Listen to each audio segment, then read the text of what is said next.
Welcome Afghan World Education YouTube channel. عبدالمجید ورور پوښتنه کړې وه استاده محترمه څنګه کولی شو چې کمپیوټر له وای فای سره وصل کړو زما کمپیوټر نه وصلیږي مخکې وصلېده اوس نه کیږي یعنې پوښتنه یې دا وه چې مخکې زما کمپیوټر د وای فای سره وصلېده اوس نه وصلیږي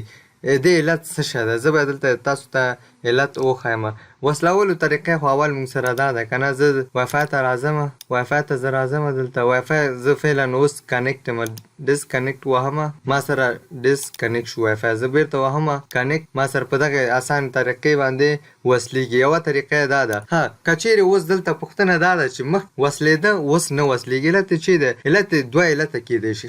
یو علت یې دا ده چې کیدی شي ستا کمپیوټر وینډو وهلی وي وینډوز له منځه تللی وي موږ سره پوه شې ته به دا معلومه کړې چې څومره وخت کېږي تا دا وینډوز ته انسټاله کړې ده که چیرې وینډوز 10 نه که نه ډېر امکانات یې کم دي چې وینډوز له منځه لاړ شي او زیاتره مونږ سره ځکه وینډوز له منځه ځي کله چې مونږ انټرنټ استعمالوو فایروال هلته بندوو دا نور کوم چې وایرس ختموي دا مونږ هلته بندوو باید مونږ ډېر متوجه چې څه اوسو فایروال ته فایروال زمونږ باید مکمل آن وي کله چې آن وي وایرس زمونږ کمپیوټر ته ډېر په سختۍ راتللی شي امکان نه لري چې داسې راشي او کله چې مونږ یو سافټویر ډاونلوډوو باید هغه وخت ډېر متوجه اوسو کله چې مونږ یو سافټویر انسټالوو دغه انسټالولو او ډاونلوډولو کې که چیرې مونږ سره فایروال بند وي که نه زمونږ کمپیوټر کیدی شي زر وایرس ووهي او دوم مشکل مونږ سره دا دی اوس زه دغه وای فای سره کنیکټ شم که نه قادر وطنوال وای فای سره خو دلته زما پاسورډ زده دی ښه یو رقم هلته مونږ سره روټرې دي کوم چې د وای فای ماشینونه دي کوم چې د وای فای همغه چې وای فای تا ته درکوي که نه دغه کې داسې سیستمونه هم دي که نه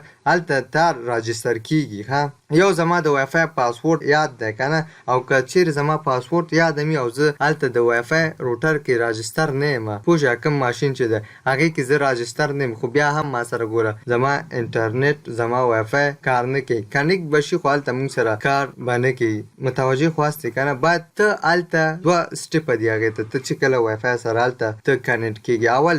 اول به ته هلته ځان راجستره کله چې ستا موبایل آی پي هلته راجستره شوه روټر کې هغې نه بعد ته باید پاسورډ ووایې کله چې پاسورډ ووهه بیا تا سره هلته کنیکټ کېږي کیدی شي عبدالمجید جانه چې